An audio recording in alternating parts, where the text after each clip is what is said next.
grandes genios e inventos de la humanidad.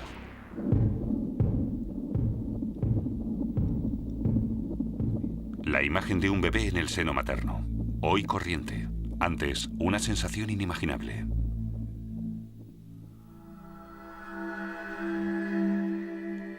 A principios del siglo XVI, el genio universal Leonardo da Vinci dibujaba las diversas etapas del desarrollo humano. Sus esbozos anatómicos son, además de una obra de arte extraordinaria, las primeras observaciones exactas sobre la naturaleza del ser humano. Leonardo da Vinci y la anatomía.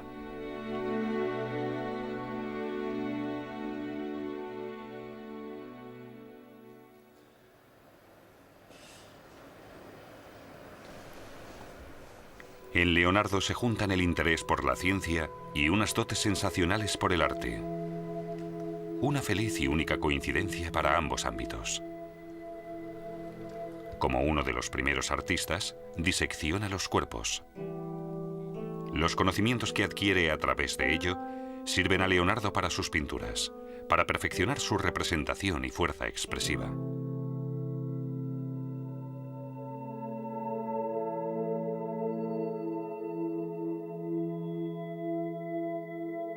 Con sus estudios anatómicos, aspira principalmente a representar y entender el cuerpo humano en todas sus proporciones y como unidad orgánica.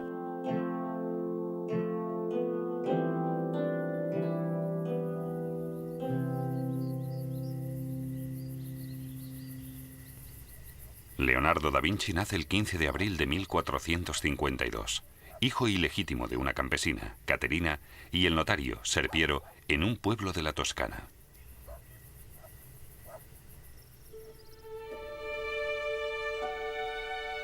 Ya de joven, manifiesta unas dotes artísticas notorias.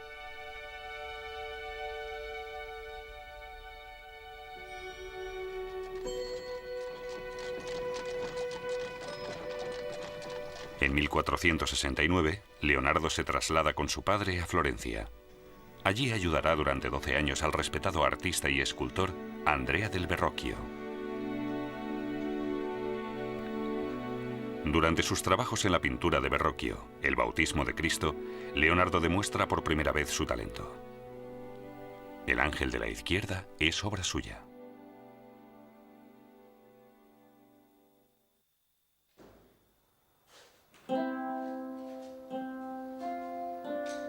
Después de su aprendizaje, Leonardo trabaja con intensidad una innovación importante en pintura, la perspectiva. Compara la representación en perspectiva de un cuerpo con sus proporciones reales. Su interés por la ciencia, sobre todo la geometría, se despierta.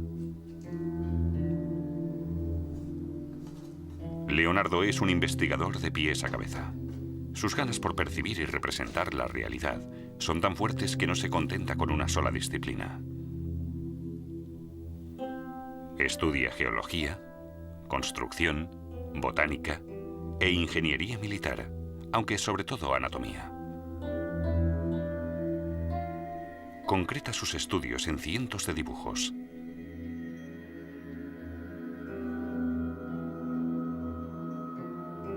Aquello que no puede esbozar, trata de explicarlo en palabras. Con rigor científico, este zurdo documenta sus observaciones durante toda su vida usando la escritura invertida. Su primer objeto de estudio anatómico es la cabeza del hombre.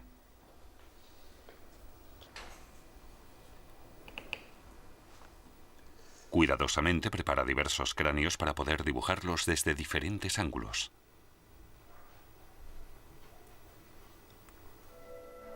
El ojo fascina especialmente a Leonardo. Observa la trayectoria de los nervios ópticos y encuentra el punto en el cerebro donde se cruzan. Lo llama sentido común. Aquí cree que se halla el centro de los sentidos. Hoy se localiza en esta sección el tercer núcleo cerebral y el hipotálamo, el centro de regulación de las funciones orgánicas más importantes. Nace el interés de Leonardo por la anatomía.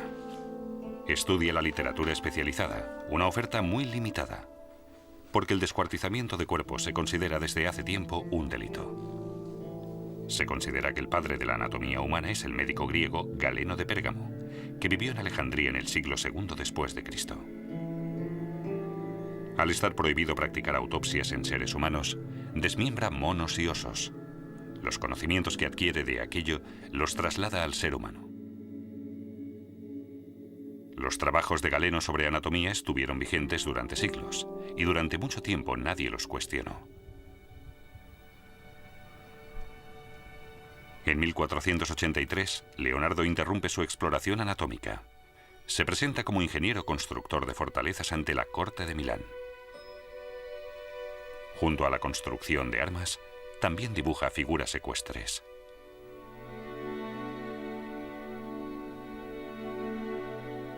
Planea y construye canales y esclusas, algunas de las cuales aún se conservan hoy.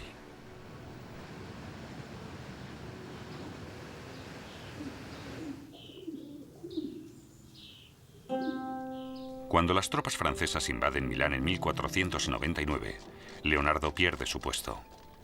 Regresa a Florencia. Entretanto, está apurado de dinero. Allí recibe el encargo de retratar a una joven florentina.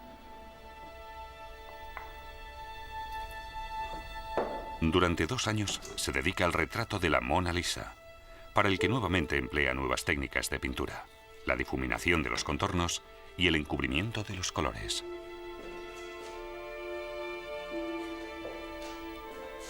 Leonardo sabe que la expresión facial de una persona está determinada principalmente por 2 elementos, los ojos y la comisura de los labios.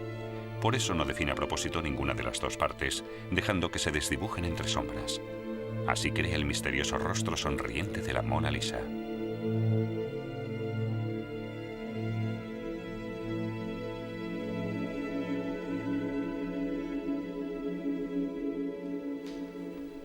En esa época, Leonardo tropieza con un libro de texto sobre autopsias.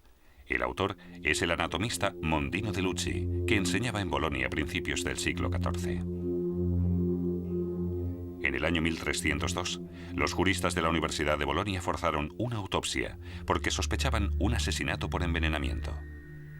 El primer caso de la medicina forense y el comienzo de la anatomía moderna. No obstante, el estudio anatómico no echó realmente raíces en las universidades hasta 200 años después.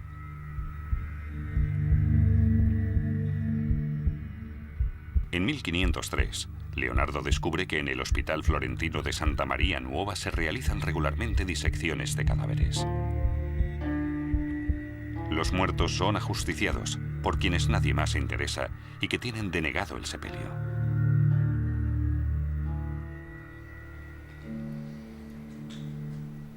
Leonardo consigue el permiso para practicarles autopsias. En los años siguientes, analiza más de 30 cadáveres para estudiar de forma sistemática las partes del cuerpo. Deja al descubierto órganos, músculos y huesos y los dibuja desde diversos ángulos para documentarlos.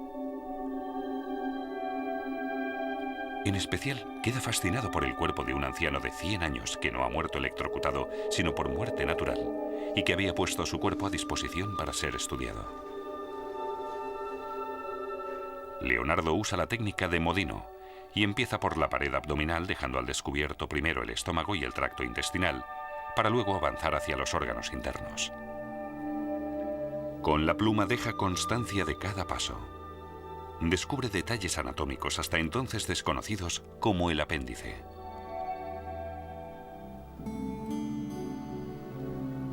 Al mismo tiempo, Leonardo perfecciona constantemente su técnica de dibujo. Siempre se esfuerza por plasmar la realidad lo más fielmente posible. Emplea líneas para que sus dibujos parezcan lo más plásticos posibles.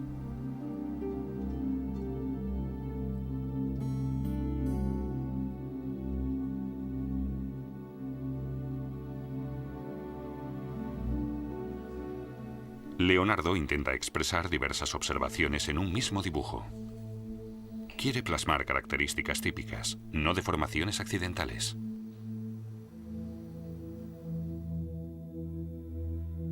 Como primer anatomista dibuja la columna vertebral con fidelidad de detalles y realismo. Reproduce correctamente tanto la curvatura como el número de vértebras.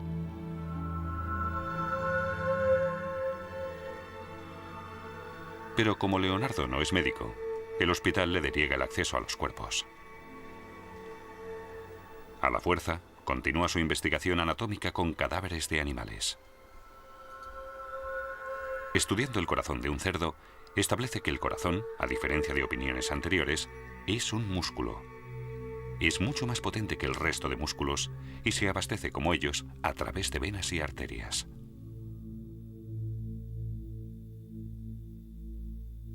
A pesar de sus vastos conocimientos, los esbozos de Leonardo después de la muerte se tienen en cuenta solo esporádicamente. Pasarán varios siglos hasta que su trabajo anatómico se publique y se conozca en todo el mundo.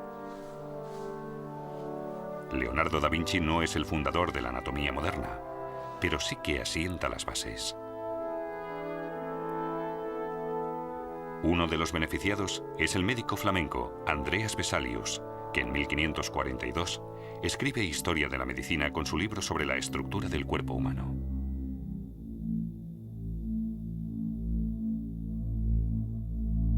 Vesalius, como catedrático de cirugía en la Universidad de Padua, puede realizar durante años la autopsia de cientos de cuerpos de ajusticiados.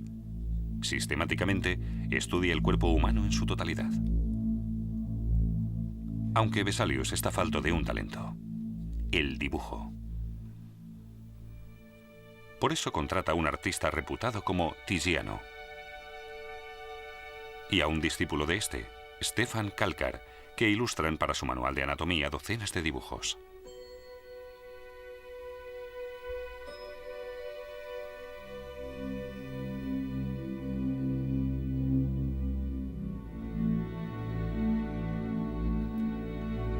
En 1595, la Universidad de Padua inaugura el aula de anatomía. El estudio anatómico sale de la oscuridad de las cavernas hacia la claridad de la ciencia moderna. Leonardo no presencia aquel avance. En 1516 se muda a Francia. En Amboise pasa los últimos años de vida. Ahora le fascina el carácter transitorio de la vida. El tiempo, anota, lo devora todo. Por tanto, describo la geometría de la naturaleza humana independientemente del tiempo. Compara la vida con la luz de una vela. Y, al morir, su claro resplandor se convierte en humo oscuro. Así murió también aquel anciano centenario. Pero ¿dónde estaba la causa de su muerte? De este modo, describe él por vez primera la arteriosclerosis. Leonardo percibe que los vasos sanguíneos del cuerpo de una persona joven rectos y lisos, pero que con el paso del tiempo se deforman y se engrosan.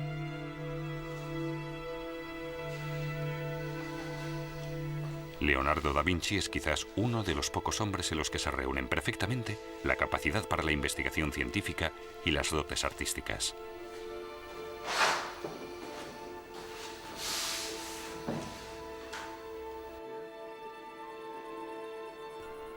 En 1519 muere Leonardo en Amboise a causa de la última enfermedad que él tan concienzudamente había estudiado, la arteriosclerosis.